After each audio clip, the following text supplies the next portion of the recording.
ყვარლის მოსახლეობა სუფთა და ხარისხიან წყალს გაუმჯობესებული გრაფიკით მიიღებს. საქართველოს რეგიონული განვითარებისა და ინფრასტრუქტურის მინისტრი რამაზ ნიკოლაიშვილი პრეზიდენტის რწმუნებულთან კახეთის რეგიონში და გაერთიანებული წყალმომარაგების კომპანიის დირექტორთან ერთად ყვარლის წყალმომარაგების სისტემაზე მიმდინარე სარეაბილიტაციო სამუშაოების შედეგებს გაეცნო.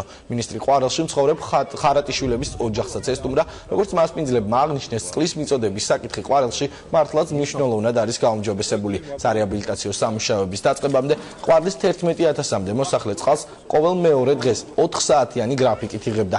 სამუშაოების დასრულებისა და სამივე ჭაბურღილის სისტემაში ჩართვის შემდეგ კი ყვარლის მოსახლეობა წყალს ყოველდღიურად 10 საათიანი გრაფიკით მიიღებს.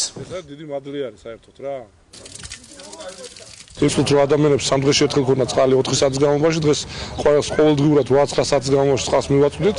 იმის გათვალისწინებითაც რომ კახეთის განვითარების პროგრამა მუშაობს და ყვარელში ძალიან ბევრი ინფრასტრუქტურული პროექტი ხორციელდება და უამრავი სტუმარი ჩამოვა უკვე ამ შემოდგომაზე.